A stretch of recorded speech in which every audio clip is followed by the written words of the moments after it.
real quick as we're getting rolling. So we are talking about soccer, but bigger picture, sports complexes, the businesses of the sports complexes, the status of where things are, what can be done, what's the potential that we have here in the community. So, guys, if you're watching this down the road and that's something you're interested in, then encourage you to stay along. If you know who these characters are, I'm sure this could get interesting. Yeah, that's what we're going to get into. We will give a few minutes for some folks to jump on and see if anyone's interested and get some questions in. I'll start with Mayor Taylor. How you doing today? Doing well. Really well. So, guys, let me know how the audio is. It's been a little while since I've gotten on. I was exhausted after the primaries, and just like vegged out for a little while and trying to figure all this stuff out as we roll into the Gadsden campaign. So, Jason, you brushing up on your soccer etiquette over there, and you breaking out the handbook. That's actually the Gadsden budget here. Nice, Yeah. nice. I brought our budget. Yeah.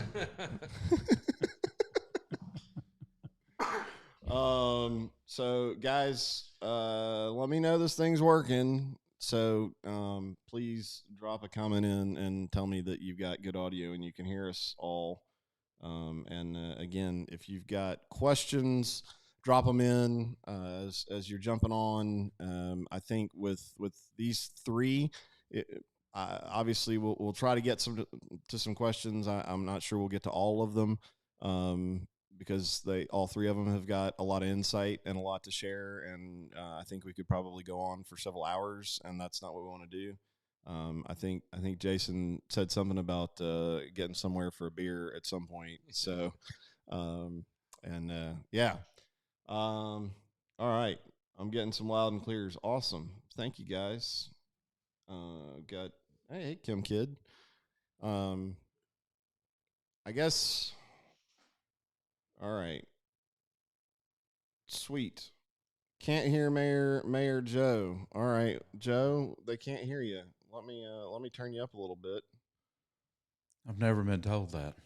Yeah, these microphones, this dag-blasted technology stuff will do some funky things. Give it a few minutes, and somebody will be saying, "Mute that microphone." Yeah, cut him back. All right. All right, we got some of you. So if you'll hit that share button, man, I'm excited to talk about something a little bit different. And I want to start out with just kind of explaining how we kind of got to here.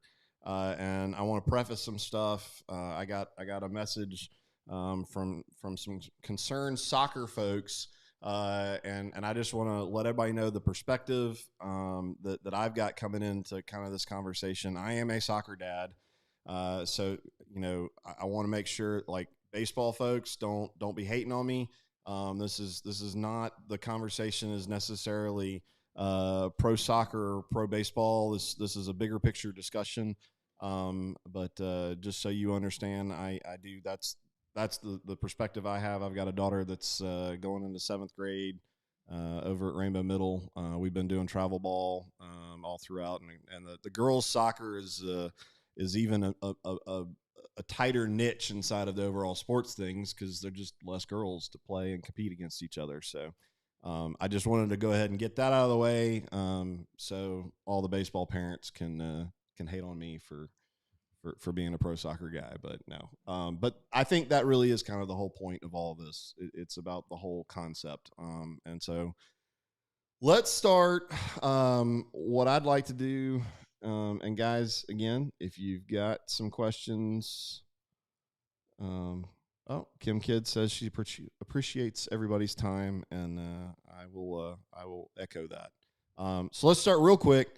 For those 3.5 people in the community that don't know who's sitting here with me: Mayor Taylor from Rainbow City, Councilman Wilson from Gadsden, so we can exist in the same room, and then we've got Hugh Stump as the director of Etowah Tourism. I've known Hugh longer than these two. I've done a lot and seen a lot with Hugh. From Bucks, we've done a lot with the fishing industry and all that kind of stuff. And I can tell you he's good at his job with tourism, which is one of the reasons he's sitting here as an expert in understanding what it takes. And I will also say this: I did a live with him, and he did a good job of explaining how he gets paid in this community, the budget process for him. And I think it's probably one that makes the most sense that I've seen in any government entity, where if he doesn't get people to stay in hotels, he doesn't get a paycheck. So that's kind of the way it boils. Is that a fair synopsis? I know it's a little different, Pretty close. but you know, I was like, all right, well, if he doesn't do his job well, so you know, unfortunately, It might take a year or two of not doing it. well, because you don't know if it's a trend or a one-time thing. well, for everybody that gripes about, you know, folks in government, they just sit around and just draw a check. And I'm like, well, that one incentivizes you. So, you know, whether we win or lose wars, we still got paid. Still got you know? paid, right. So, but anyway, so what I wanted to kind of do is start out with kind of a timeline. So first, there are two facilities. I know I've talked to a few folks that aren't really kind of aware of that. I wasn't. And I'll admittedly say it was because I was not paying enough attention. It's the thing I've said over and over and over again for the last 2 years. I did not realize up until about eight months to a year ago that the facility being built in Rainbow City is actually a government created entity. And then we have the Gadsden City or joint Gadsden City and Gadsden State facilities. So two facilities. If you didn't understand it's two separate budgets and all, you know, all that kind of stuff. So who wants to kind of jump in with, because the one in Rainbow City started, that was kind of the first one. That's right. So I thought kind of the logical thing would be, let's kind of talk through a little bit of chronological order. Not necessarily in a pointing fingers and all that kind of stuff, but let's just kind of how we got to where we are today, which could probably be an hour and a half inquisition, right. But you know, and I don't know, Hugh, do you want to kind of start on? You were because I mean, you weren't even mayor when all that stuff started, so yeah, I can certainly. I think that you know, the first. The time I became aware of a desire to have a mega sports complex was, you know, back in 2010, 2011 with when Craig Ford was a representative, and he would often talk to us at various places when we meet him and say, you know, we're going to build a sports complex. We're going to get some tax money here and there, various places. And every year it's going to happen. And then, you know, 2014-ish, 15, I think they created the first authority. So that process started back then. They went through a couple iterations of that authority, I think, needed to restart it again a second time, which they did, I think, in 16.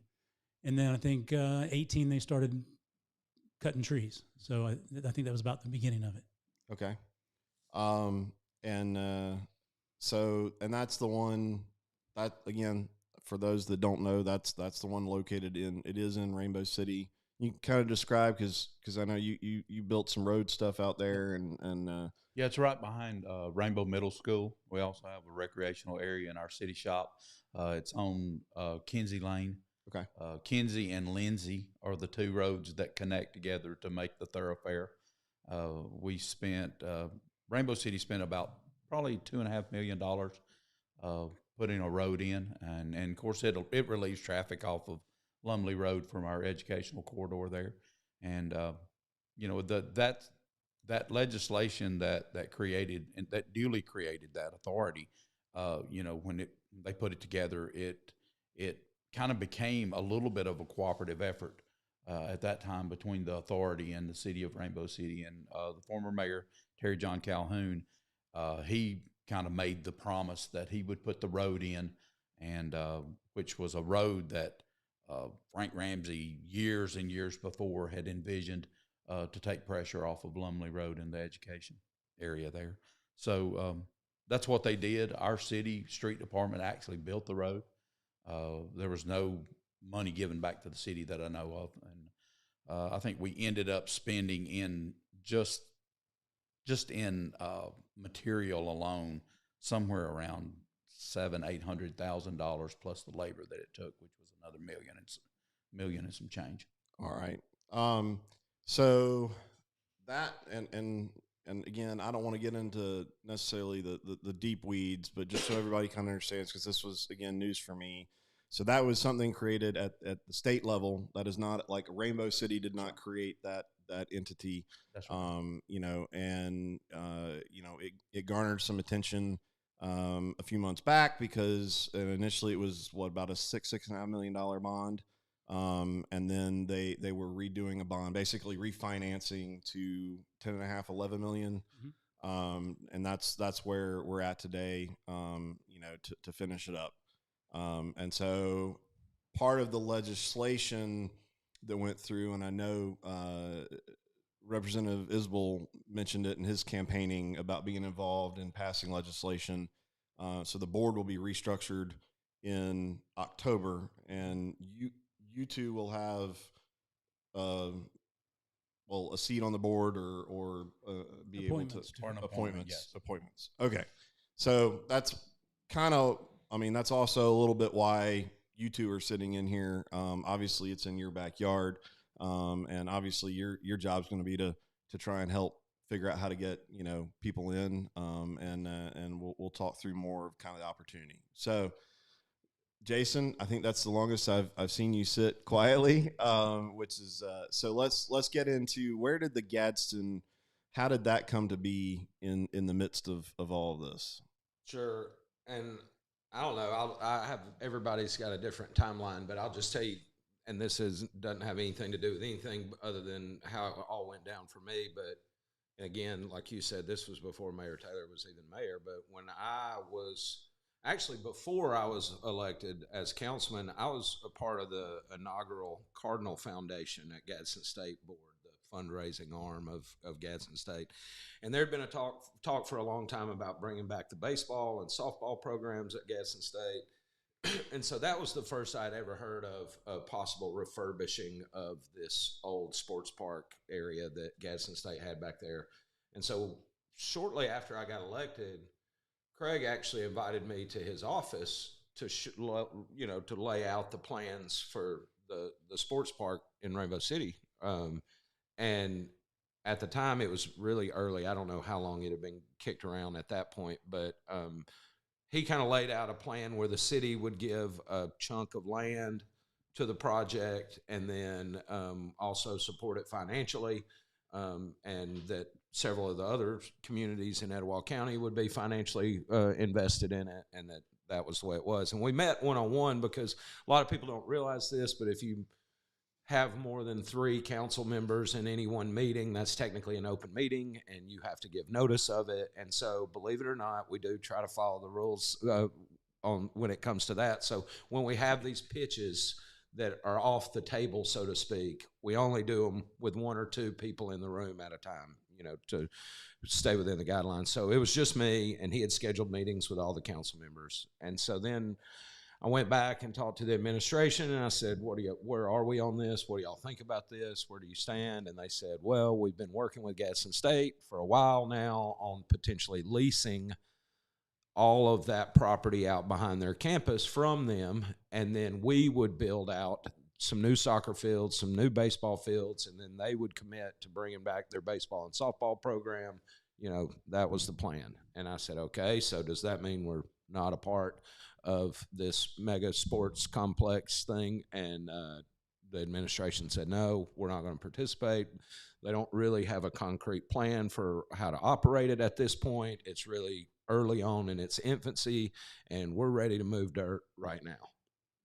I said, okay. So thus began the kind of 30,000-foot war at the time of one side said, oh, Gadsden just doesn't want to cooperate. And Gadsden said, well, that's not really a great project yet. They've still got a long way to go before we could come to the table. And we've got this other project we want to do right now. So that's how we ended up there. And then we signed I think it's a 20-year or a 50-year lease. I think it's a 20-year lease with Gadsden State for the property. Okay. And then started budgeting and everything on that. So that was probably, I think we approved the first money in 19 for the whole project. And it was going to be 13 or 14 million, I think, which means 25, but it was budgeted at 13 million or so.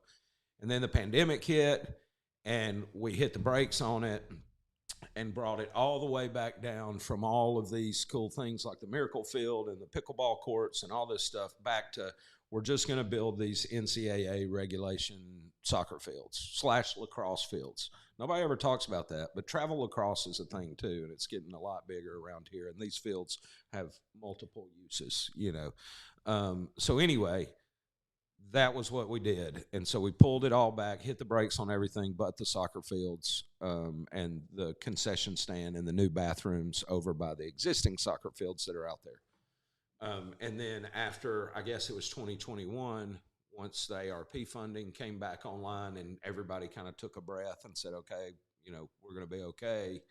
Then they put the greenlit phase 2, which is now another new concession stand and 4 new baseball fields in where the old ones were. They ripped them all up and are building brand new ones in the same place.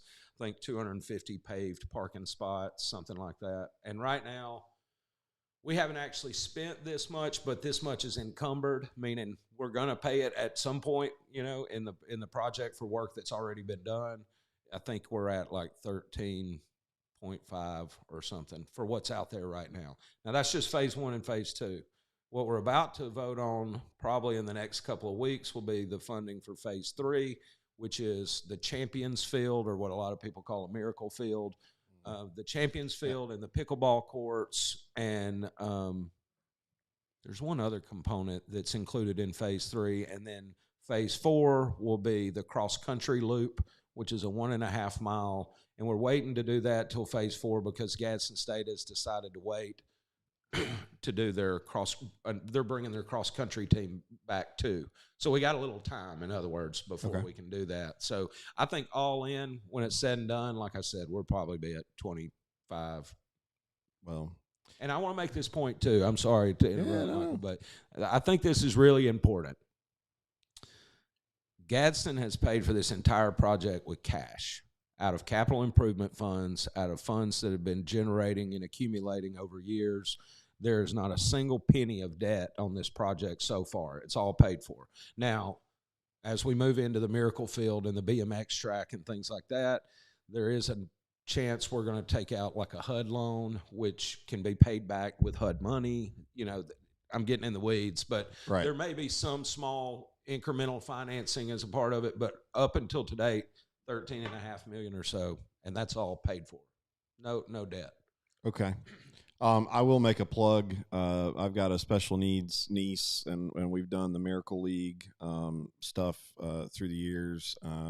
Always, of course, had to travel out of Gadsden to go do that stuff. And a lot of people are excited about that. If you have the opportunity, the perspective that you get as an able-bodied person, and you go and participate in stuff like that. Yeah, for sure. It'll warm your heart. No doubt. I'm It blows my mind and checks my center. And hey, man, those kids can play too. Oh yeah. I mean, don't get it twisted. Yeah, they're out there banging around. Yeah. No, my niece is clear. She's playing baseball. Yeah. So if you got a chance, or and they get the therapy dogs out there, and just a lot of great. It's just a really cool thing. If when this is all comes to fruition, encourage everybody to jump in there at some point and go check that out. It's a really cool thing. Hey, one other quick point of clarification, because I said we paid for this with cash, and I know the next question is going to be, well, why the heck can't you pay your firefighters and your police officers? That's a comment in there already. I know it would be, and this may not be an acceptable answer, and I agree 100% that we have to immediately get the mayor to bring something to this council that gives pay raises to our first responders. 100%. We did get some good news on the dispatchers this week in Gadsden. Effective Friday, they'll see an increase in pay. That was a dire situation in the dispatch office, so we hopefully have stopped the bleeding for at least a little bit on that, but it's coming. But anyway, back to my point. When I say we paid for cash with this, so we have multiple funds. The city of Gadsden probably has 60 funds, that pots of money Right. that are restricted, okay? Meaning they can only be spent on certain things based on when you generated them. One of them is the capital improvement fund. That came when we went from 9-cent sales tax to 10-cent sales tax. So all the money, that extra 1 cent that you pay on the dollar, goes into this capital improvement fund, and it can only be used for projects like this. It can't be used to pay salaries. It can't be used to pave roads or pick up your trash faster. It can only be used to build stuff. And so that money's earmarked. The other one is an older fund that sounds exactly the same, but it's a little different. It's the Municipal Capital Improvement Fund, I think, and it's been around since like the 1990s, and I think it's got $3.5 million in it. Again, that's accumulated over years and years and years. And then the third one is the lodging tax. We pulled, I think, like 600,000 or so out of the city lodging tax, and that's just the little speck of the overall lodging tax that's applied in when you stay in a hotel. We get a little chunk of that, and so that is, again, only allowed to be used on things that are related to tourism, I think is the language. So just so we're clear, that's the reason that we were able to build this with cash, because these funds were earmarked and designated, and it's really the only thing we could spend it on. All right. So I guess in terms of kind of getting us up to speed, so that was a good throw. And guys, I know Jason posted some pictures. You were out there the other day on Facebook. You know, if you don't have a chance to drive over there and kind of see, it's a pretty impressive setup. Excited about it, and I do want to take a quick second and just reiterate, like, these are good things that are going to happen. And we're going to figure out as a community how to make the best of them and do great things. Again, you know, I was kind of joking about being the soccer guy versus the baseball folks. You know, and obviously that's a lot of questions that I've seen you engage in. You know, on the evil internet. But you know, we can't, in all of the, especially the current politics are going on and all that kind of stuff, the kids that are going to be involved in this, talk about the Miracle League stuff, like it's good stuff. You know, and I know, like, the comment about, paying the firefighters, guys are frustrated. And I think a lot of that, and I'll do the best I can to kind of satisfy a little bit more of that question and bring it to the planning aspects, which obviously has been a thing that we've beat the drum about, and Rainbow Cities, executing a master plan. Obviously the 1977 plan of Gadsden has been, harped on, and, you talk about all these pots of money and all that kind of stuff. And the reality isn't that you necessarily can change all of that today. It's about creating plans to prioritize and set that up in the future. To make sure that you don't get into the dire needs with your firefighter, your first responders moving into the future. But at the same time, you can build these capital improvement things. So I don't know. I hope that's somewhat satisfying to some of those folks out there. I don't want to get too into the weeds on the first responders. I think that's 100% at the top of our list of concerns with the advanced side wall. Yeah, it's a whole nother session. It's a whole nother live. But especially with Hugh in the room, I'd like to get into kind of the economics. Because obviously, that the one in your backyard is coming to fruition. We got the new board that'll get restructured. I know both of you have been looking into it. It's right down the street from your office. What do you see? What do you understand in terms of where it currently sits? The plans. Has there been any discussion with the current board? Lining up tournaments and obviously starting to cash flow, because that thing has basically been paid for all this time through some funds coming through the lodging tax, more or less, right? additional dollars? Minimal amount comes from the lodging tax. Most Okay. of it comes from TVA in lieu of money. Okay. Some other funds that were Okay. tapped to fund that project. Okay. Lodging tax actually plays a very small part. So, what are you looking at thinking now as this thing, I mean, I think they're about to start laying some grass out there, which is awesome. Yeah, they're getting close. They're at the point of putting aggregate out, the actual drainage base. And, it's probably, I can see the thing playing, probably playing soccer sometimes in the early winter, late fall. They're saying somewhere around October. Some of the contractors are. We own the property. Okay. And so, the city of Rainbow City owes $147,000 additional money to that cooperative, to that authority. And once we pay that, then we own that property. And, and at that point, they begin to operate their own authority. They operate their own sporting complex. And of course, we'll try to support them as much as we possibly can. But, we're excited about them finishing. Right.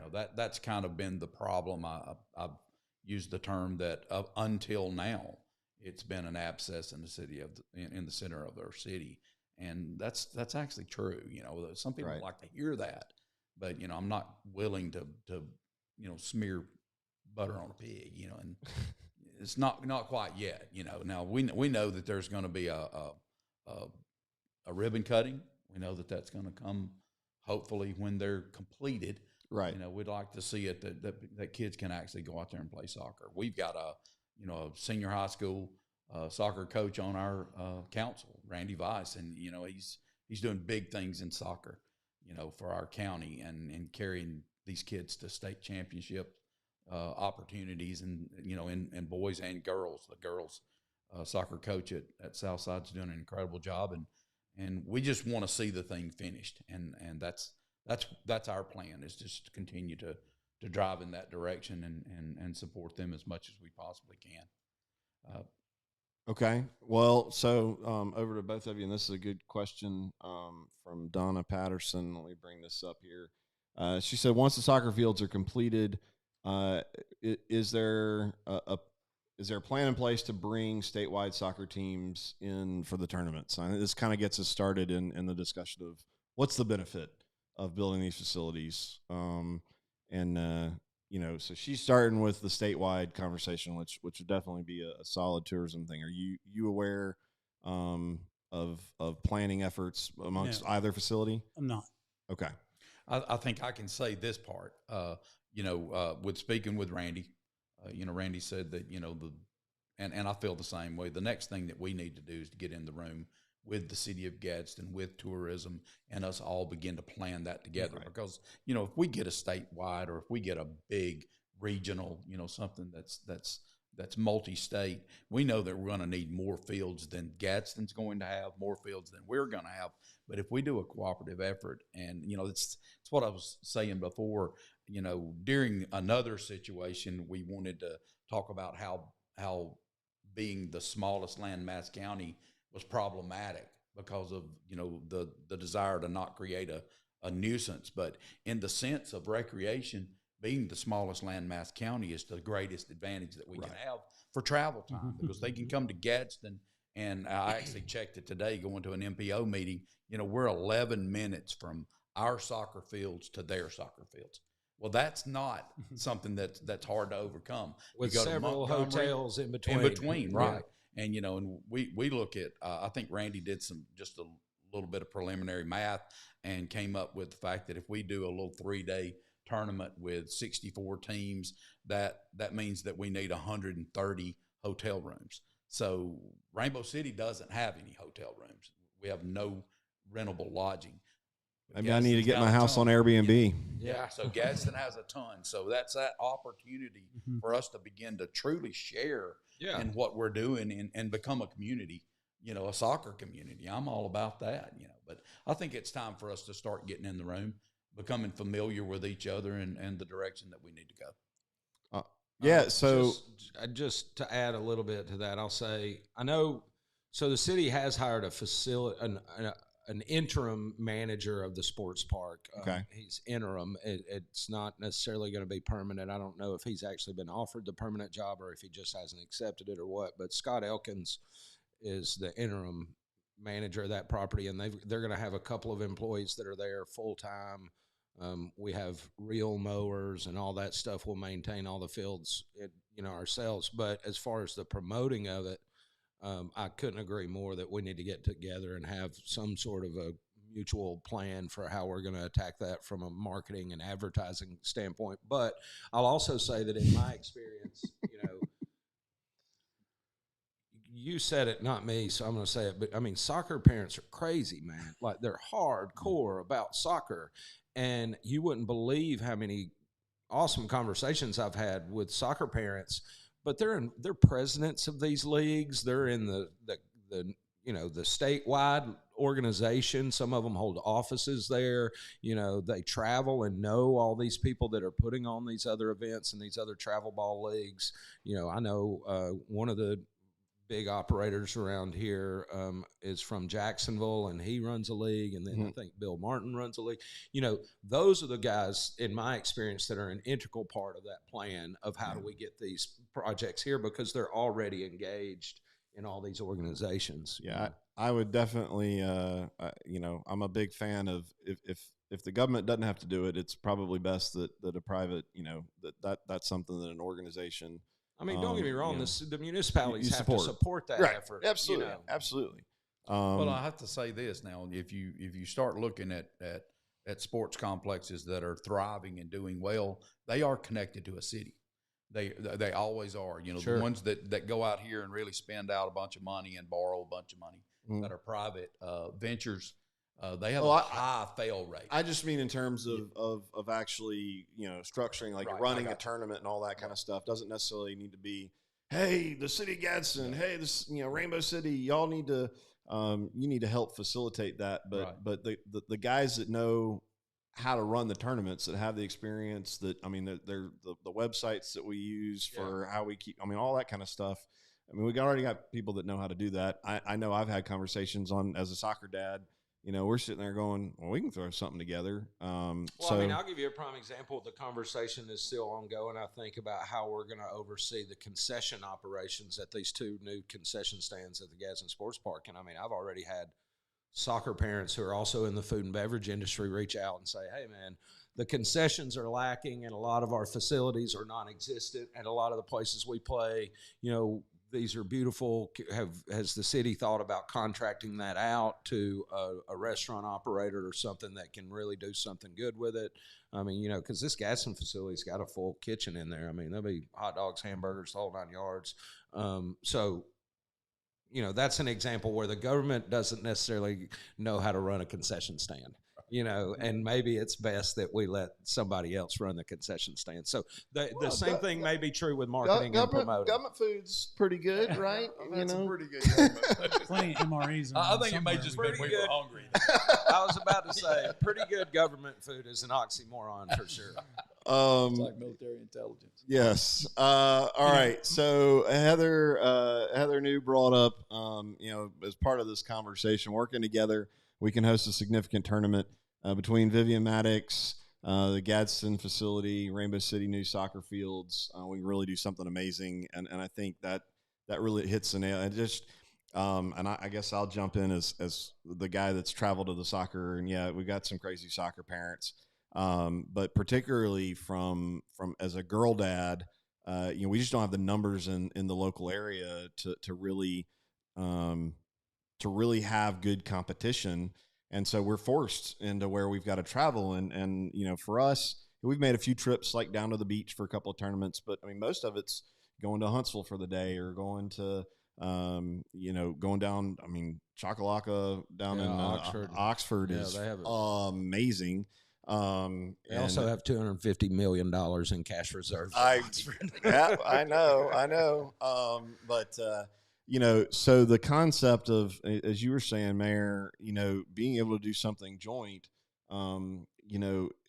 it's not all that convenient to get to some of those other places, especially as, our proximity to Atlanta, proximity to Birmingham, Chattanooga being able to draw all that stuff, and if we could actually do that coordinated thing, you know, Hugh, what are your thoughts on kind of where we can go with that? That's big, and obviously, just so everybody doesn't freak out, we're not talking about, hey, that's going to happen every weekend. You know, again, the World Games. Yeah. The World Games. Hey, we're bidding on that. who in knows? 40-41. But, hey, all World joking Cup. aside, you know, I remember when the Olympics were in Atlanta. I mean, Birmingham was hosting events, things like that. So there are those rare, you know, black swans out there that do come along every now where when you have facilities like we're going to have in this county, to where we could say, yeah, we'll host the soccer, you know, events for this multi-sport, you know, whatever. I think that, Michael, to what you're talking about as far as promotion and marketing tournaments, the fact of the matter is, as a tourism agency, we can't go out and sell something that doesn't exist. And neither one of these complexes exist yet, and they haven't. Okay, Rainbow City's been talked about for a long time, and so how do you prepare for that? And we really can't prepare for that from a tourism board aspect. We've only been asked to participate financially in that project. We've never been asked to participate from any type of operational, any type of promotional, any type of tournament, recruitment, operational activities whatsoever. And that's one of the things that's made it sort of difficult for the tourism board to say, hey, we're all in on any one given project. If we are not able to look at it from the bare bones of where you're starting, what you're trying to do, how you're going to do it, especially if you're wanting to get extra money from the tourism board, not just the money that you've taken through various means, but now you want us to say, here's some more money that we want to spend to help you make money, which will help us make money, of course. We want to do that. If we don't know what's going on, and we don't. With Gadsden State, it's a little different because it is a government organization. It's a city. It's a school. It's not so much of a quasi kind of group of people that are putting together a sports complex. It's a little different. So those conversations will come with Gadsden State and with the city of Gadsden, I'm sure, as they are already doing citywide and some extent countywide tournaments with things like Alabama Parks and Recreation basketball, things like that. They need more facilities than they have in just their one in the city. So I can see that happening. Add in the Rainbow City complex, and you're going to now have ability to host bigger and better tournaments. Once these things are actually in place, there's some operational things that have been figured out. We have people to talk to that have answers. Because what we don't get is we don't get answers. I don't know when we're going to play. We don't know how many fields we're going to have. Well, we know that now, but 4 years ago we didn't know. So once those things become more obvious, then we can certainly begin to promote those, and we would be happy to. I mean, it's part of our job. It's one more quiver that we're not doing right now. We're doing fishing, we're doing mountain biking, we're doing hiking, we're doing these events, Barbarian Challenge, we're doing the river things, but we don't have a lot of travel ball coming to town. There is some at the Megan Sports Complex, has been for years. And so we have an opportunity to do more. Yeah. I think we're actually my daughter's team the last year and a half, we've actually been based out of Oxford because of some of the issues with facility and lack of organization in Gadsden, Etowah County. Because you have to have communication. Think about it. When just if you're just a city and you have one complex, or maybe you have two, like perhaps when Gadsden has Gadsden State and Megan property, you've got to have lead time to have vacancies. Okay, now you take that across the county. You say you've got Hokes Bluff, Southside, Rainbow City, Etowah, and we've got fields. They're trying to book their fields for their local play. They may be trying to bring in local tournaments of their own, smaller tournaments of their own. And so if you're trying to bring a citywide or a countywide event, that's going to take planning. You're looking to maybe 3 years in advance. You're not putting together a citywide or a countywide tournament in 2 months. Right. Yeah. Yeah. I mean, those processes are not in place yet. Yeah. I mean, I know our schedule is already. I mean, we're booked through the winter. Like we're done. Yeah. I think we had that schedule. Got all those every weekend.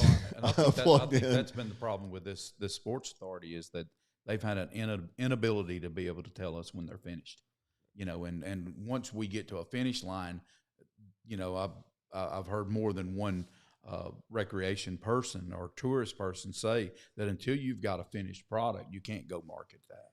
Yeah. And so, we're waiting for them to finish and kind of with bated breath. Now we've talked with folks. We have, we can say things like at industrial meetings, conferences, things like that. We can say, look, we have these things in the pipeline, Right. and we're hoping to. But in the meantime, you're talking next. The guy that's at the table next to you is from Chocolaca, or he's from somewhere, and he's already got a field. Right. And so that's what you're going up against. And just for what it's worth, I think this is worth saying. I mean, I know that's been the topic that we've been covering for the last few minutes, but I also want to make it clear. I hear a lot of people say, well, how profitable is this going to be? How much money can you really make off of this? All that. I think it's important to understand that a municipality, while have to be fiscally responsible for taxpayers' dollars, we're not a business. We're not in the business of making profit. We're providing a service to this community, to the taxpayers. When you talk about quality of life, we spend a lot of time talking about how to recruit industry here and how to make money on these different economic development projects. But by and large, we're not in the business of making money. Right. We're in the business of providing soccer fields for our children to be able to play on. Like Hugh talked about, a big part of this is league play. The local kids playing soccer like the good old days, before we were all going all over the country to take our kids to play soccer somewhere. I'm talking about on a Tuesday night where the family loads up in a van and comes down here to get some soccer practice in. I mean, that's another big chunk of this, is all I'm saying. It's almost like we lose sight of that, or maybe flip the script a little bit. Our number one goal is to provide services and facilities for our citizens. And if we can figure out a way to make a little bit of money on travel ball and recoup some of that cost for the taxpayer, then great.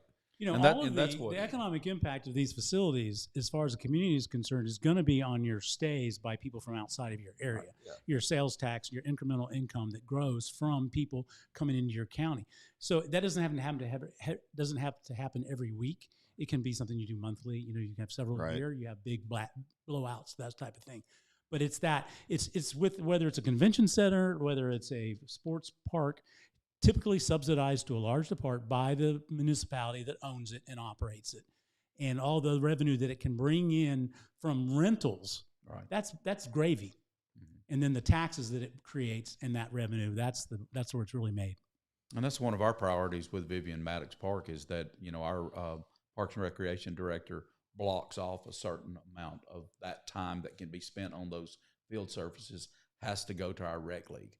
We want to continue to allow, because some kids can't play, especially in the sense of baseball. Right. They're not going to get on those travel ball teams. And so we want to make sure that as many kids as we possibly can service, that we're doing so. Well, and that... Yeah.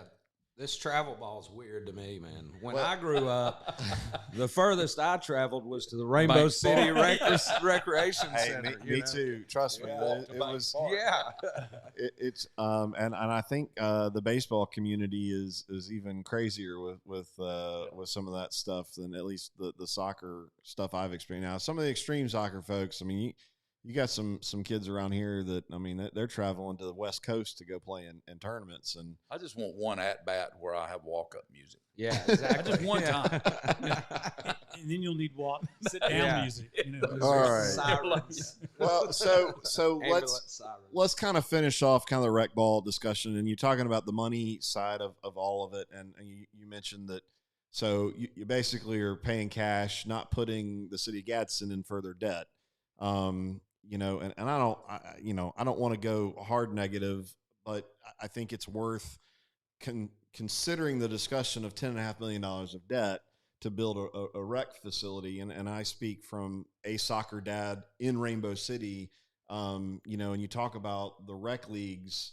I mean, there's got to be some additional funds that have got to get kicked in there. And I don't know if you've looked at the math on what's coming in from the TVA money. I mean, is that going to meet the note? Well, that's the part of it where you actually have to separate that sports authority from Rainbow City. Now, we don't get an opportunity to look into that. That's their own world. They have a secretary treasurer that you're just the takes care of that. landlords, right? We're landlords. Right. Yeah, we own the top of the ground and a couple 100 miles below it. But other than that, we don't have any portion to play. I hope there's oil under there. Yeah, I hope so. But no, that's our part, and I think that's why it's. I'm kind of like Hugh. I'm a little frustrated with the fact that we're not communicated with, and that's not necessarily a dig on anyone. It's just that I'm the kind of guy that if we're going to take on a problem, let's all get into the same room and let's solve the problem and move forward. And so hopefully that's going to get better. All right. I feel like we actually hit a lot more about soccer. We hit some good concepts in there. I want to. There's a question from Robert Hunter. And there's another question.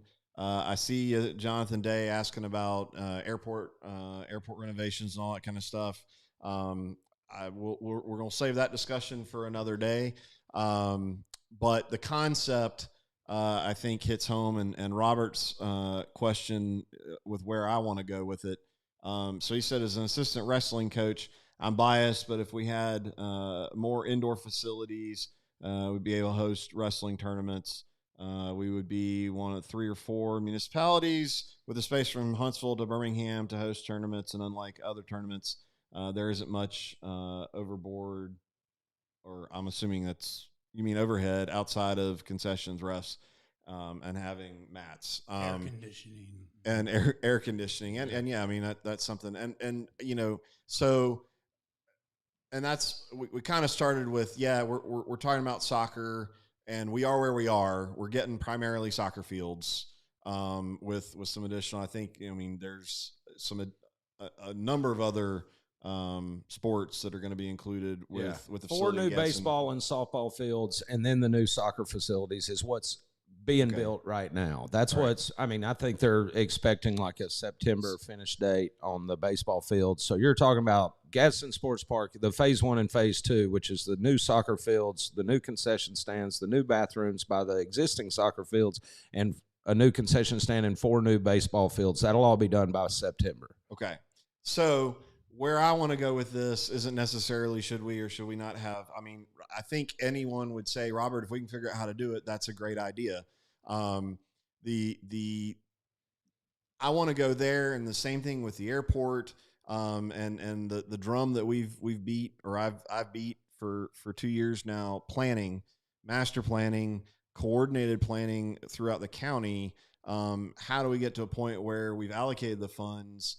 How do we do that so that, was there a discussion? And I don't know, and I don't necessarily want to dredge up what all happened in 2014 and 2015, but as we move forward, the discussions, like the investment in the venue, versus a larger scale true convention center that could really be used to attract some large conventions, in terms of how we do dollars. And we've all, I think, talked about the small proximity of land and how small Etowah County is and working together. How do we move forward in a way that we figure out a coordinated plan so that everybody's not doubling the efforts? Like Vivian, again, this is just a hypothetical question I'm asking, but could the sports authority, if there'd been coordination, could they have just taken Vivian and exploded that into something bigger with already existing infrastructure? Could they have prioritized, did anybody have the conversation that, maybe we should have built a convention center with the funds from TVA and before we went down the soccer road, did the baseball folks get to weigh in on all of that for that, that level? What are your thoughts on that? And how do we move forward as a county, to try and obviously nothing will be perfect. It's a, does that kind of get where I'm getting at with some of that? We're having to play with the ball and bat that's been brought to us. Right. So that's our intent, is to go from here, to build on that. We know that after our master plan, we know how many more ball fields that we need. A lot of people will say because we're small, we don't need to continue to replicate buildings and community centers and those kind of things. The truth is we really kind of do. Because, the county, while it's, 104,000 and is, we can say that it's fairly stagnant in its growth right now.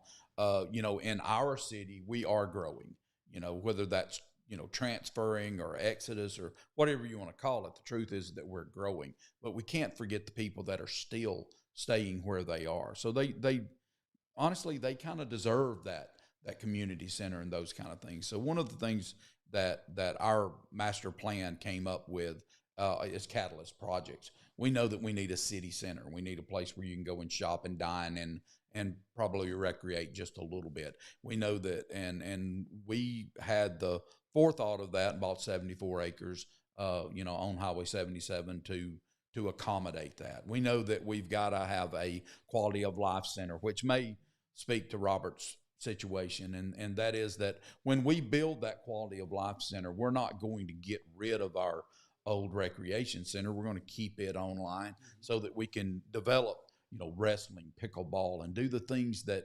honestly a city our size shouldn't be able to do. Right. And and we'll have to do that through some economic development money of borrowing some money. We don't know when that will be. We're in a very good financial situation.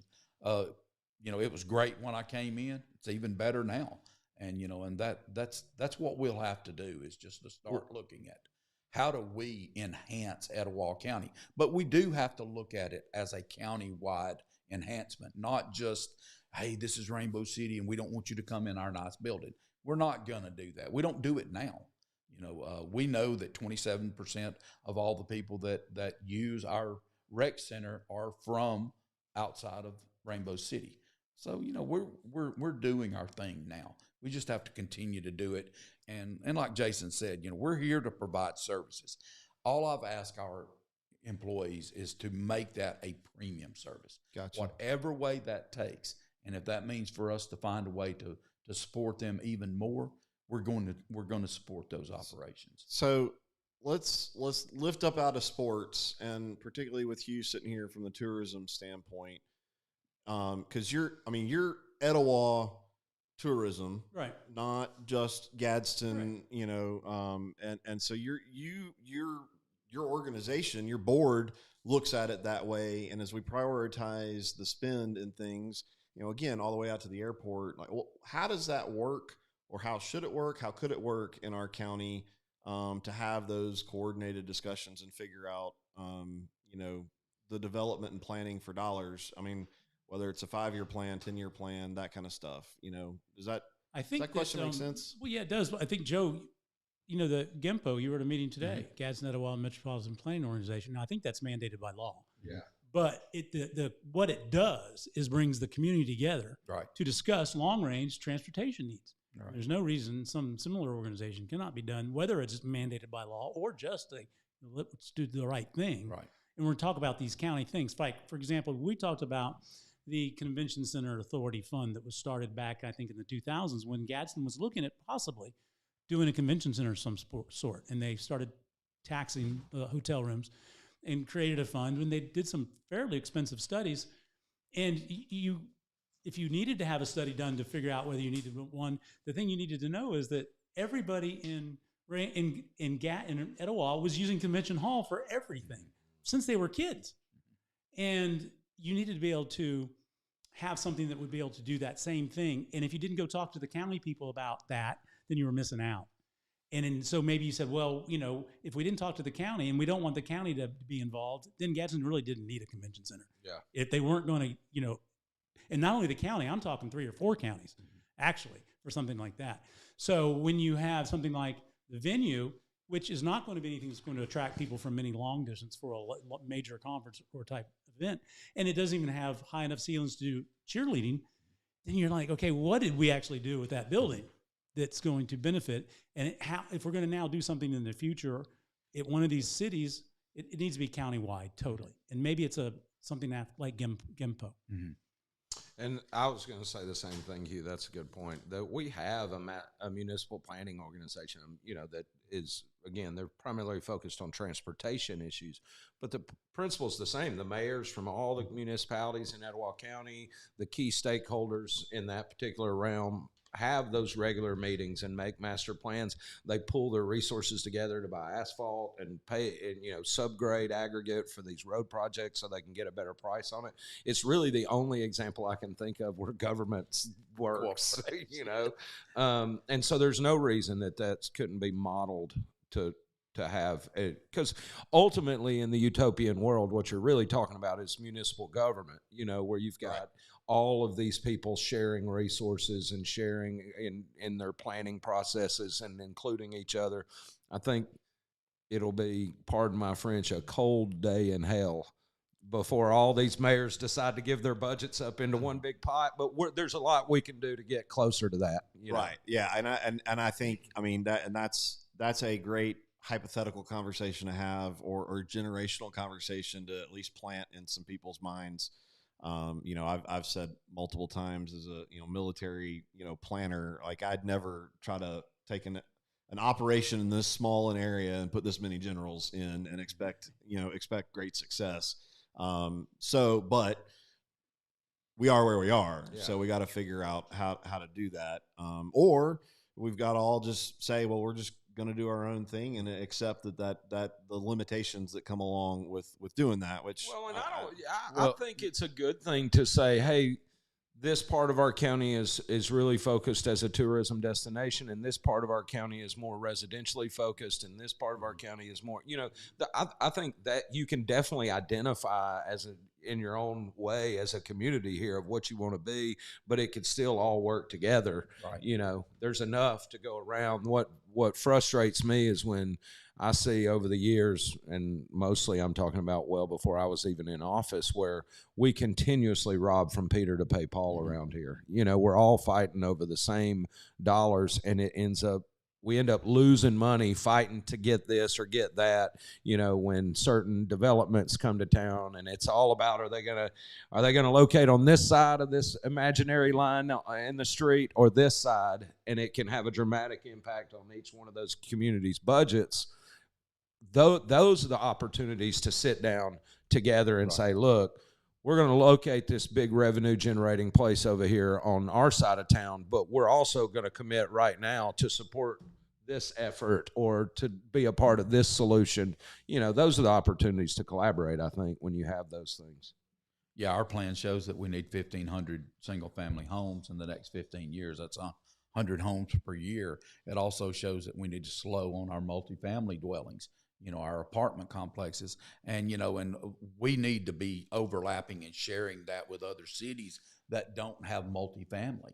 And say, you got to build some apartment complexes, and we need to be building houses, and you need to be building commercial structures, and we even know a portion of what Gadsden that we utilize from them. We know that we utilize their shopping and that we need a little bit more, and then they need, certain other things, and we know that how many restaurants we need because Gadsden and Etowah and Southside. Oh, don't get people started on screaming about all the restaurants they want coming in here. That's right. Yeah, they just want one of everything. Well, and y'all's master plan, Joe. Have y'all looked into mattress stores? which never comes up. Yeah.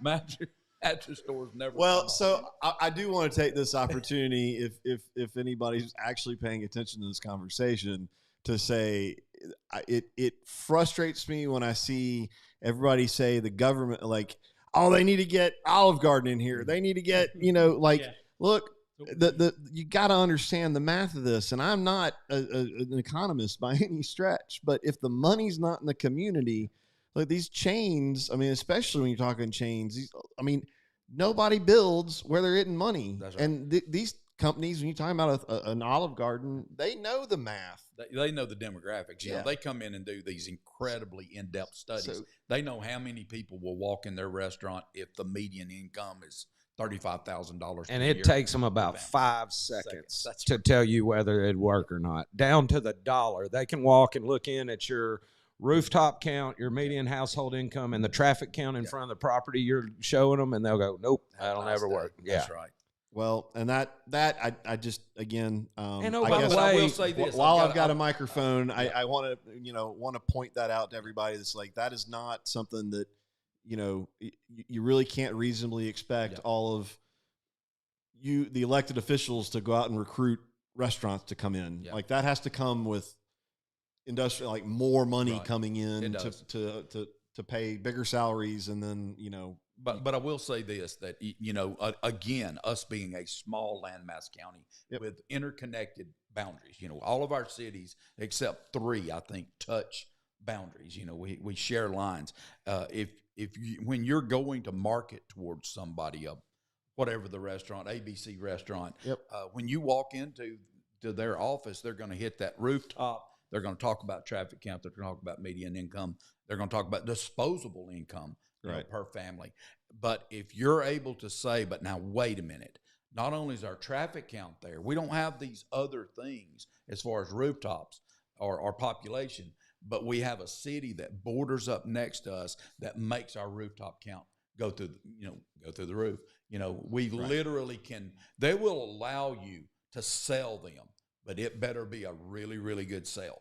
And, you know, and that's the thing about Etowah County is if I knew more about Etowah so that I can use some of their numbers to be able to increase what Rainbow City's doing, I may lose it to Etowah, but I also get the opportunity to utilize them the same as we utilize each other now. We just don't talk about it, you know. You know, cooperation amongst the counties is, or amongst the communities in the county. If you grew up here and you've got your high school allegiances and all that, you know, you grew up with so and so, and now they live there. Do this, I get it. I don't see any of that. To me, it's all one contiguous, you know, piece of dirt. And the fact we have this river running through it that touches 5 communities, and we're now starting to see some of these communities that are actually jumping on board to help us promote things that are bringing things maybe to Gadsden, but by them coming to Gadsden, they're spending their money in these other communities. They've got to drive through Rainbow City or Southside if they're coming up 77 from that way. If they got to go through Etowah if they're coming from that way. They got to go through Hokes Bluff and Glencoe from that way. They're going to stop and get gas, but hopefully they're going to shop. So we're seeing the mayors of these communities start to say, yeah, we want to help. We want to participate. That's good news. That's only going to help everything grow, because what we're going to do is raise the level of people that are traveling to this community. And it's your job as a mayor to get those people to come to you, to like your city and have a good time in your city. And each mayor, it's incumbent upon them to do that. They do that, everybody wins. Yeah, Southside's doing their master plan, and Mayor Snyder invited me to come over to hear some of the numbers as they came in. And one of the things that we found out is that, you know, 80% of all the food that's consumed by residents of Southside come from Rainbow City. Well, you know, we're over there going, yes, you know, we're happy for them, but that proves one thing, right? You know, Southside needs a grocery store, you know, and you know, and whether they want to provide rooftops and stay a bedroom community, which they kind of are, you know, that's fine. But you know, the city planner actually said, but own your identity. Right. You know, say that we are a bedroom community, but we're the best doggone bedroom community that you can find. You know, we're a diverse city. We've got a little bit of everything. You telling me I should move to Southside? I am not telling you. As a matter of fact, that's against the law. Yeah. It really is. Yeah. It's an old statute, but we don't want to dig it up right. It's in that book. Antiquated, yeah. Well, so I'm not. There's, I mean, a lot of good comments and some good question. One, I guess I'll take us into one uncomfortable side of this whole discussion because it's a valid thing that we've got to discuss as a whole community, and particularly as it pertains to spending money on sports complexes and all that kind of stuff. And we talk about you know, economic development, economic growth in the community. We still have a huge portion of Etowah County that, I mean, our median household income is I mean, way down. And so building a great, beautiful sports park, I mean, there's a lot of people that I mean, and we've talked about the sewage overflows and all of that kind of stuff. I mean, they don't care that much about a great sports park.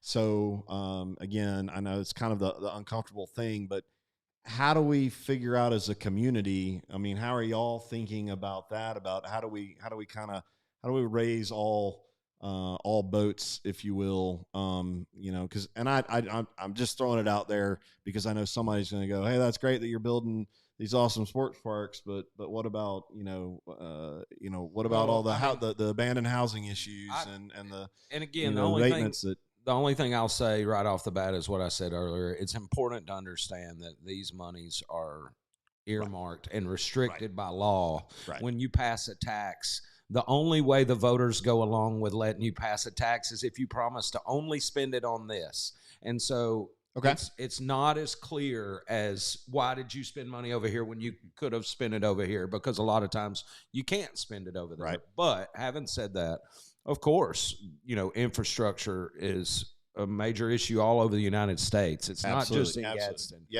And we have a third party water and sewer agency. They operate completely independent from the city. To be clear, because I know that was just an example. Sure. I mean, we see all the abatement issues and I mean it's a big deal. For me personally, just to talk about solutions real quick. Yeah. We have a commercial development authority whose job it is to recruit restaurants and shops and retail and all that, backfill old places that shut down, all that. And then, of course, you have the dreaded industrial development authority that is in charge of theoretically focusing on recruiting industrial business here. But what we don't have, we have a downtown historic district, the DGI, Downtown Gadsden Inc., that's focused on developing our historic district. But what we don't have is a residential development authority. We don't have a lot of building activity in Gadsden. I think 47% of our population in Gadsden rents their home. We have a lot of rentals, and that's because most of our housing stock is really, really old. I mean, these are houses that were built in some cases the 30s and the 40s for Goodyear and the 50s and 60s for the steel plant. You go back to that same time with the Mill Village.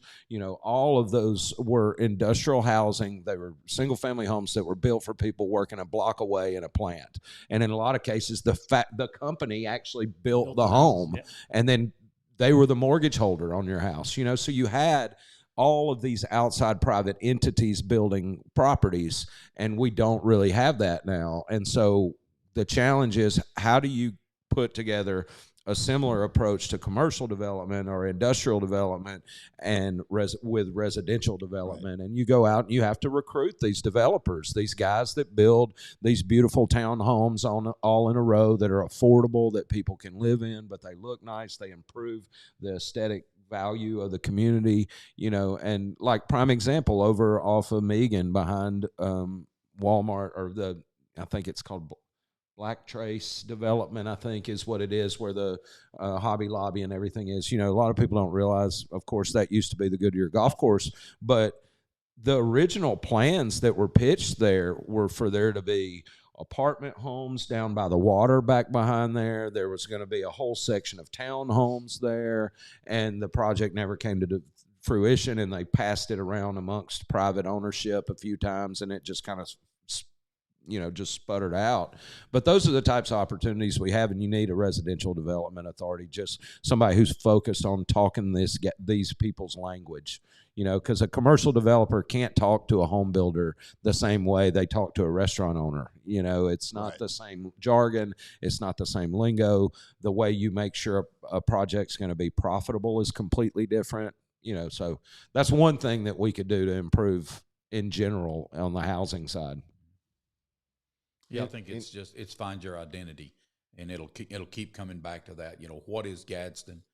What is Hopes Bluff? What's Rainbow City? What's Etowah? And we all have these separate identities, but we share certain traits. And we have to become very common in our ability to share in our traits, and while maintaining our individuality. And that happens, but that is so connected to leadership.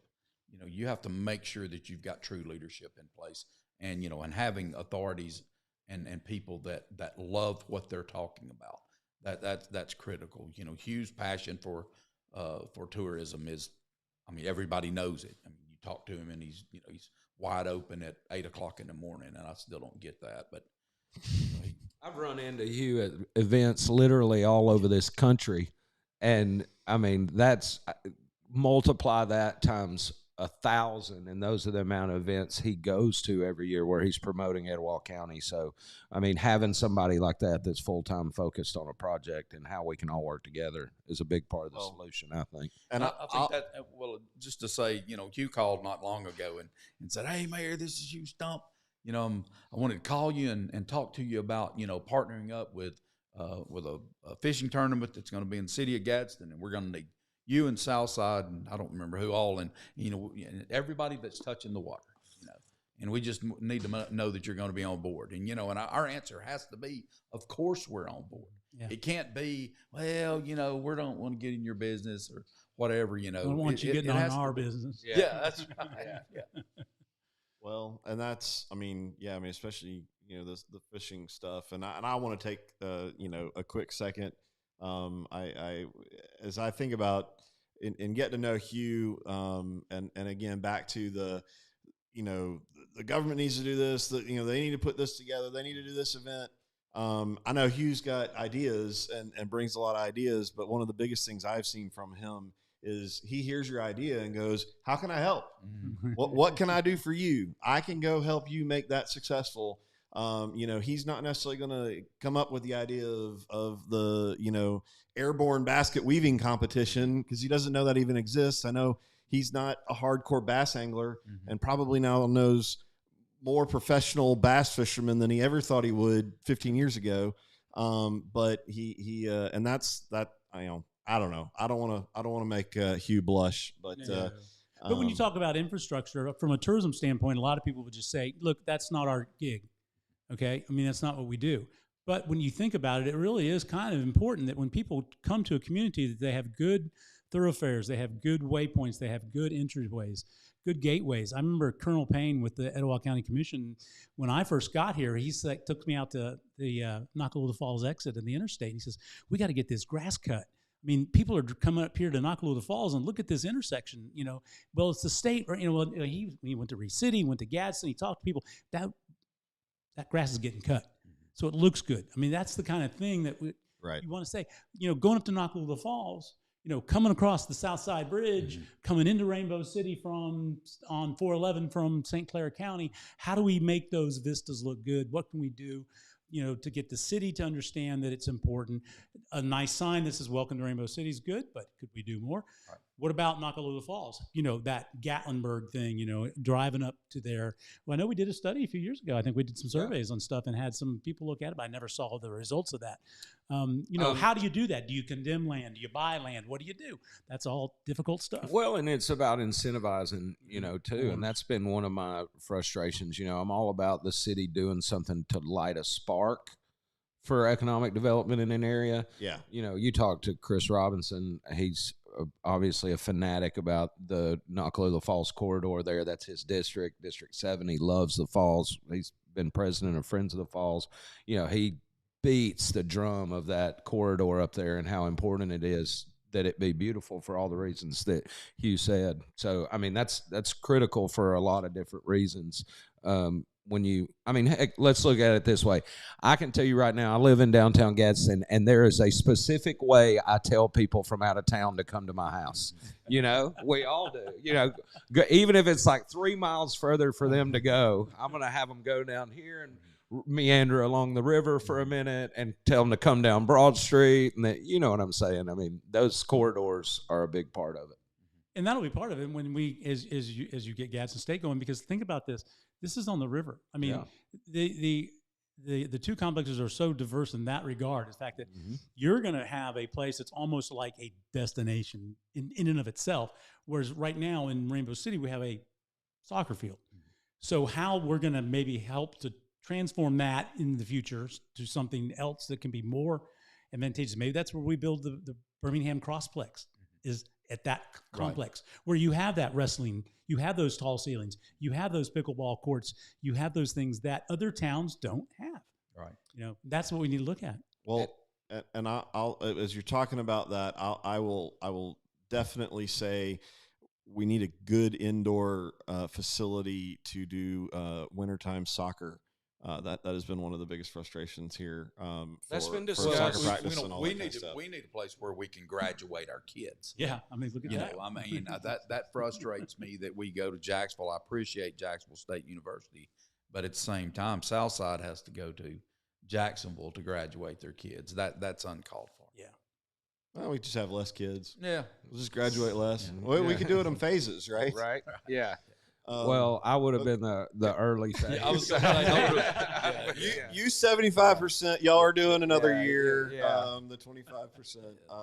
Yeah. Well, and one other thing to say as far as about, of course, everybody has their passions, and everybody's rightfully so is going to advocate for those passions, be it wrestling or soccer or BMX tracks and skate parks. For me, I just want to say this, Gadsden. And this is in defense of Gadsden and the area. Everybody always says, we need something for our kids to do. And I agree. It's always better to have more for your kids to do. But I've heard a lot of talk recently about Boaz having the aquatic center in Albertville with the Sand Mountain Park. And I say this with all the love in my heart to our neighbors in Boaz and Albertville, but that's all they have. That's it.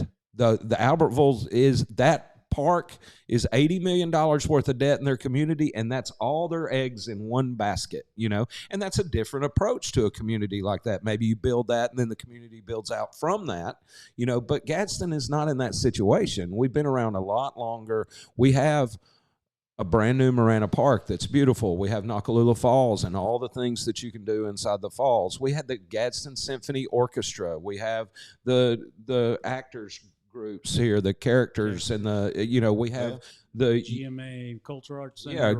Yeah, the Gadsden Museum of Arts, Cultural Arts Center, Imagination Place, the Splash Pad down by Chili's. We have now this beautiful sports park that's being built. We've got I know I'm leaving somebody out, the Youth Symphony Orchestra. We have so many things here that none of them are this $80 million project with water slides, but combined, it represents way more in capital investment than, sure, if we could go back and we were playing Sims here and could start with a blank city and you say, okay, I'm going to build this $80 million project right in the middle and watch it grow out from that.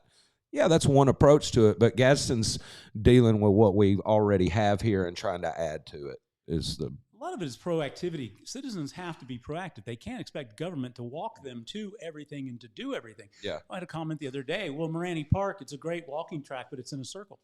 Lord, people. Yeah. I mean, are not most tracks in a circle? Yeah. So, you have to sometimes say, look, Right. people, get out and look at what's in your community to do. Don't just listen to the internet or your people that are Right.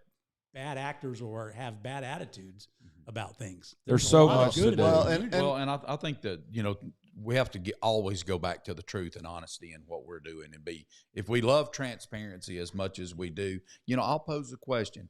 If we were to say together that we were going to all get together and we're going to build a park like Sand Mountain has, that's $80 million. We know that it takes quite a bit of money to cash flow that thing, but it takes even more to pay the mortgage on it. Yeah. So, we can get the operational part. It'll take care of itself. But what about that mortgage on that $80 million?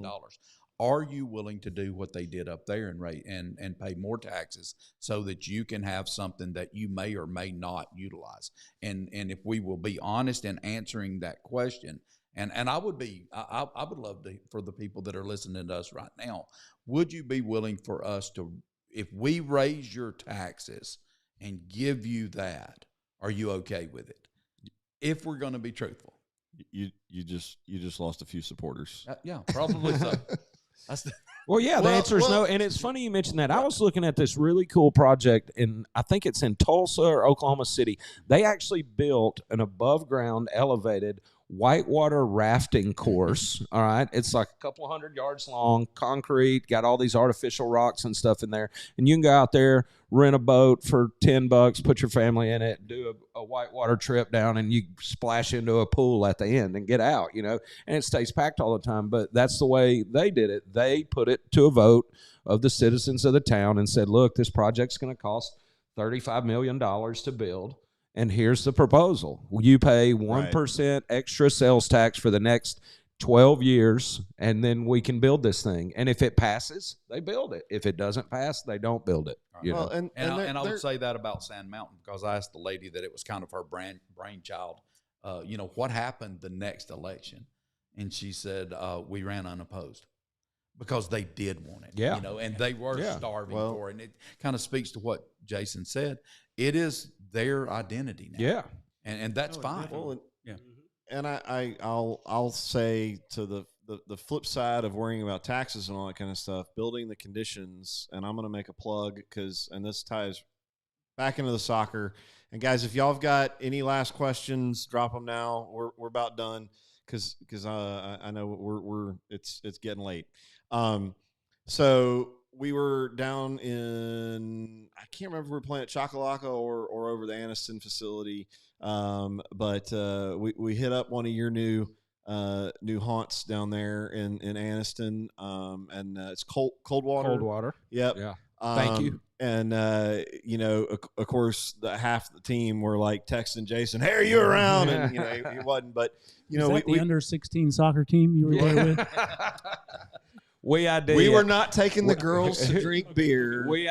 Although there are a number of the parents, and I mean this is so, and I feel, I mean, there's a warm place in my heart for every restaurant after we get done with some of these tournaments, to drag 16, 15, 16 middle school girls into and all the parents, and we've got a couple of the dads that they're right for the bar going, "Woo, this has been a long day," but the point is, we dropped some cash in some places, and why I tie all of that into cool things and cool places to go. What you've built there with Coldwater, it's not just like a restaurant. Like, there's a beautiful outside area. Like, it's a little bit more on that experiential side of things, and and of course we try to drag the kids to the outside area so we didn't disturb all the people that just wanted to have a nice lunch.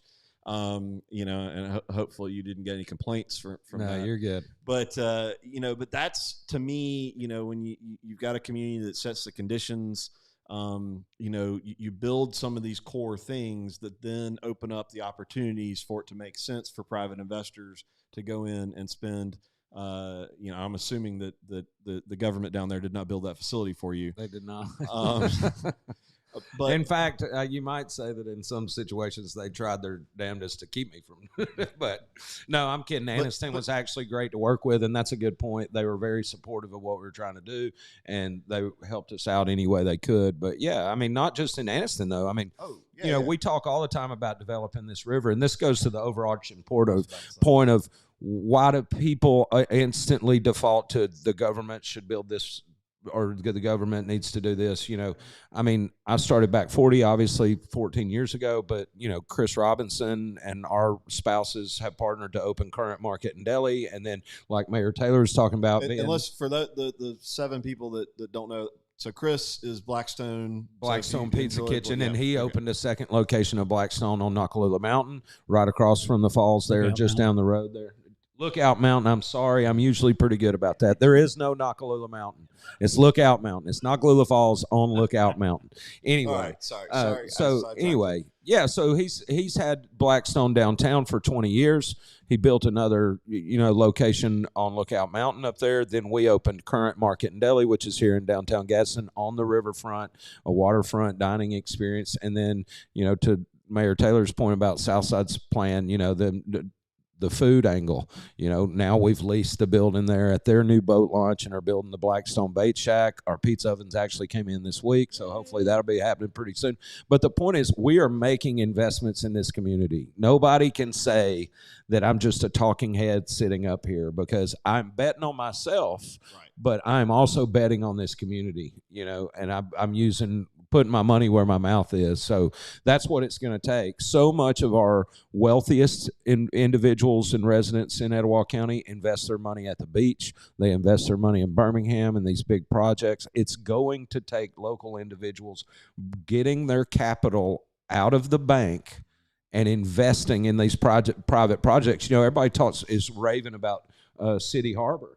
in Right. Gunnersville, and it's a Yeah. beautiful, beautiful development. And actually, we were really close to building out a back 40 beer company tap room there several years ago when the idea was first coming to fruition. But what nobody realizes, I don't think, or a lot of people don't realize, that was built by a private individual. The city of Gunnersville did not build City Harbor. Right. A private individual came in there and spent $30 million because he saw a vision. Now, of course, the city was there to support him once he began, but he had the plans drawn up. He bought the land. He put together the resources. He recruited the businesses and signed the leases to get it all cash flowed up and to make sense. That was not a government project. So Right. I would love to see more of our local influencers bring their money to the table and make some of these things happen in Gadsden. Well, so I'm gonna say two things, and then I'll leave you for some last words. One question was about building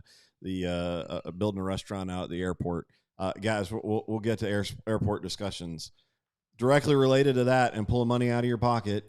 And this is going to be a salt in a wound. But I want to remind everybody, we did throughout this rendering plant fiasco, we had a group of private investors that were able, in a conservative number, to come up with $111 million worth of borrowing capability and a coordinated plan. Already had companies calling us to fill, fill the various phases out at the airport. And to my knowledge, nobody's followed up on any of that. I understand the GAA determined that it was not, it violated some FAA issues, but there was no follow up with that. And so then the second point of all of that came, and I'm gonna tie some stuff to the rendering plant because it's a symptom of an issue, and it ties directly to what you're saying and where I was 2 years ago. Citizens have got to get involved. Citizens have got to pay attention. I know I don't have time with soccer and band and a billion other things that I'm trying to do, but it was a wake-up call for me 2 years ago when I got the call from Hugh, and I'm not even sure how that ended up happening, but asking about some of this stuff. I think just because we live in at that time you were living not far down the street, but that was a huge wake-up call for me, and if we go back to sleep, if we quit paying attention, then, it's going to be very hard to offer up. If we don't participate in, the master planning processes and stuff like that, then we really don't have a right to sit around and complain about what we end up with. So that's my cry, my plea. Help these guys out. It's not their job to do everything, you need to get in there, get involved, educate yourself, understand, and throw the input in. We talk about the master plan concept, and that's a great thing, but I don't want to leave it. I mean, these are great guys, but I don't leave it to the three of them to come up with all the ideas. I think that will be a mistake. Although, who knows? Maybe if we did just leave it to the three of you, who knows what would come up with. Well, here's the point, Michael. Ideas are cheap. Let me say this. I tell my staff all the time, stop giving yourself credit for good ideas. Right. Everybody's got a good idea. Everybody's got an uncle that's got 50 good ideas, and he's never done anything with any of them. Right. Developers and implementers are the ones that make progress happen. It's the people that are willing to sit down at a table together and figure it out and actually bring it from 0 to 1. The guys who take it from 1 to 10, sure, but 0 to 1 is the hardest step. That's what I tell my staff. We have to be able to execute. Yeah, having ideas. Everybody's got a great idea. I have 2 or 3 a day. Yeah, but I promise it's you've got to execute. And well, you got to answer those questions, like Hugh said about the original, sports park is, and one of the concerns the city of Gadsden had originally was, okay, this looks like a beautiful rendering. This is going to be an awesome place, but who's going to run it? How's it going to operate? What's the inner workings of how something this large in scale and scope is actually going to function? And those were the questions that were unanswered, That was the beauty of our master plan. I can sit back and say, I need to know what your ideas are. Bring your ideas to City Hall. Well, then we offered that, and we have 10,191 people in Rainbow City according to the last census, and we had just shy of 1,000 of those show up and say, here are my ideas. This That's is what awesome. I think. Really good. And they weren't asking for Disneyland. They were asking for good roads, good streets, safety, good fire protection. That's what they wanted, and those are the things that they came up with first. And then they let us know we want to live outside in our city and be safe. And that's when recreation has to kick in, and we have to start looking at making sure that we finish these projects. Well, don't forget that quality of life part. That's recreation, right. and I mean recreation locally. I mean, that if you can take care of your local quality of life, right, the travel ball, the tournaments, the businesses will follow. Because if you got somebody that's traveling from Chattanooga or somewhere down here to play ball, and he's playing at Gadsden State behind there and loves the river, he might bring his company here. That's right. Well, and okay, well let's man, I think you kind of get. I think the four of us, this is kind of fun stuff to talk about. I'm sure a lot of people are probably about to fall asleep. Although there was a comment earlier about the Excel shirt and props on the Geek Out. Okay, so let's. It's the truth. I love Excel. Microsoft Excel nerd for sure. Excel launched the Apollo mission to the moon. Excel, literally, they programmed the entire trajectory of that entire rocket in Microsoft Excel. It's awesome. On a Hewlett Packard computer this big. I spent a year planning every combat sortie in the entire Middle East theater. We did it with Excel and a little Visual Basic and some PowerPoint slides. Yeah. We didn't have fancy software. I although we had a couple of programmers, especially Navy reservists that were, computer programming guys that were there doing their time, and they're sitting there going, this is insane.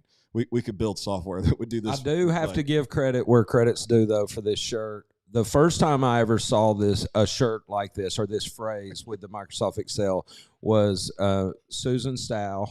What is it? Accounting Complete. They're a local CPA accounting firm here. She's the husband to the legendary Stephen Stow. And she was the first one that I ever saw promote the Freak in the Sheets T-shirt about Microsoft Excel. So. Well, let's finish it up. Credit given.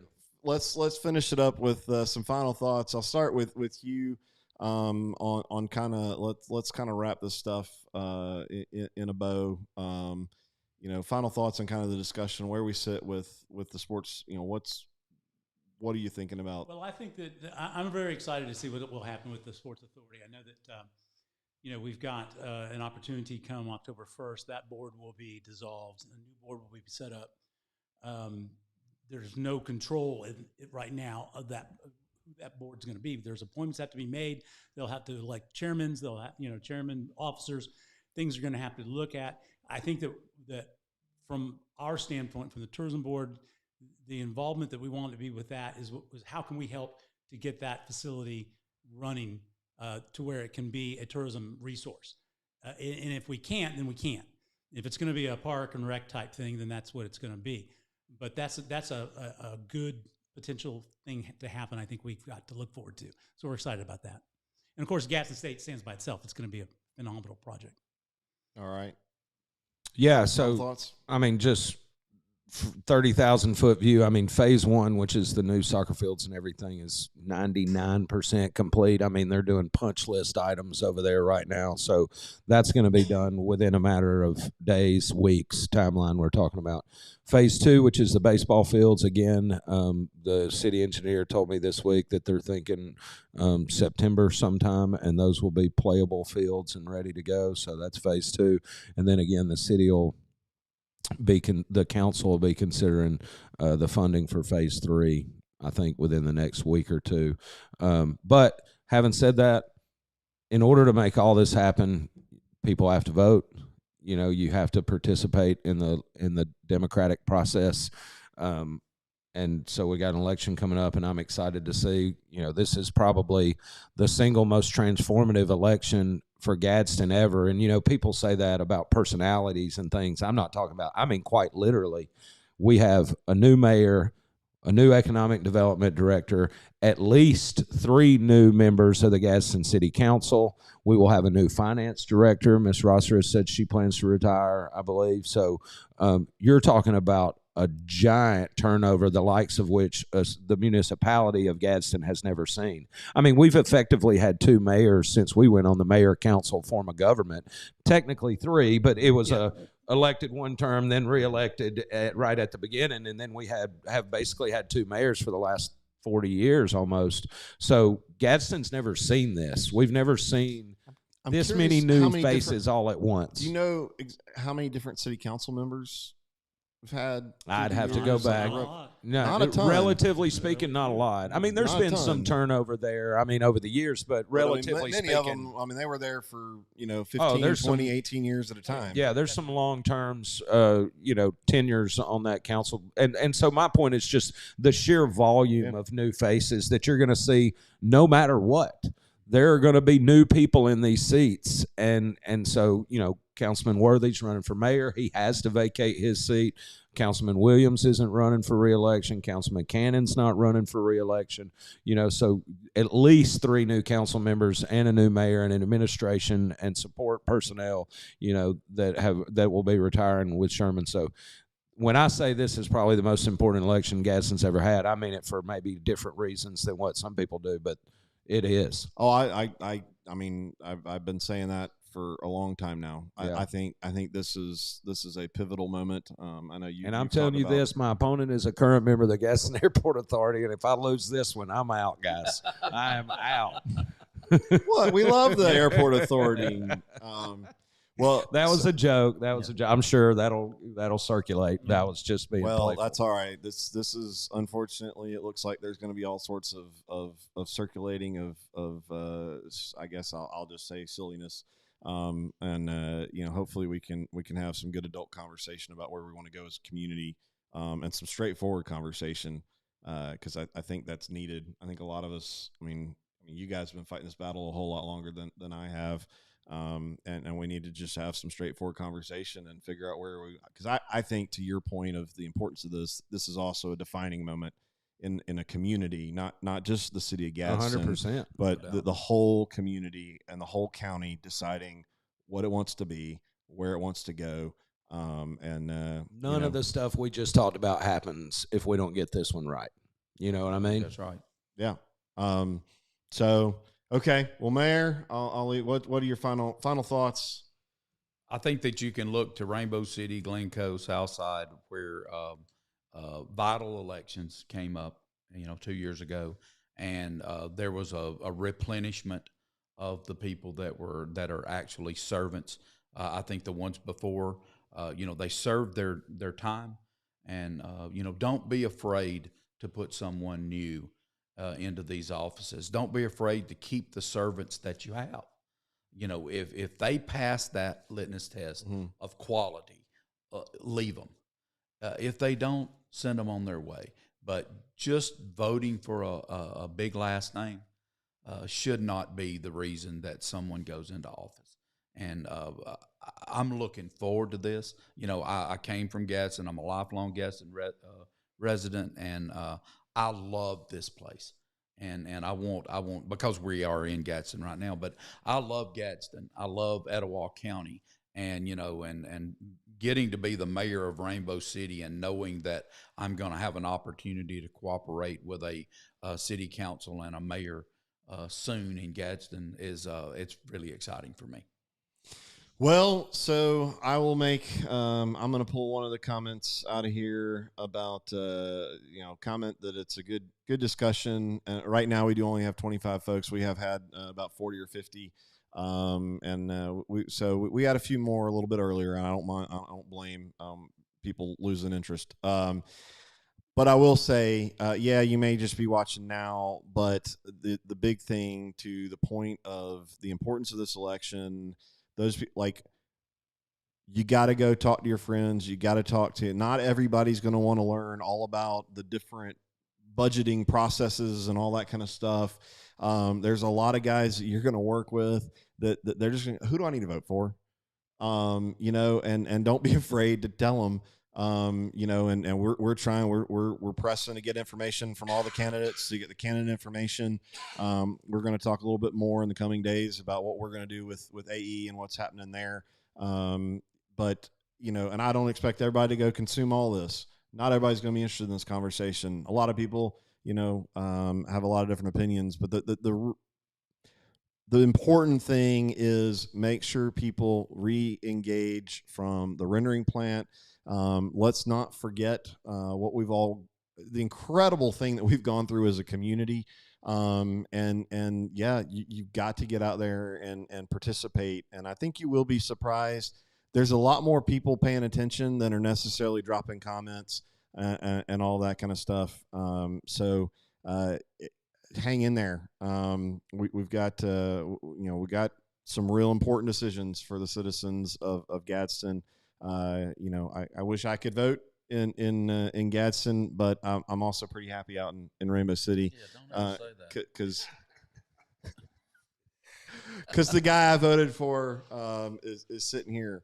But you know, actually, the reason I voted for you was because Tim Ramsey, who I was going to church with, basically, he said that's the guy you need. I was that guy. Right. You know, not necessarily getting educated enough, but I knew Tim well enough to know if he endorses you, that's enough for me. Now, as I've learned a little bit more, maybe I should have done a little more research. That's right. No, I agree. I kid.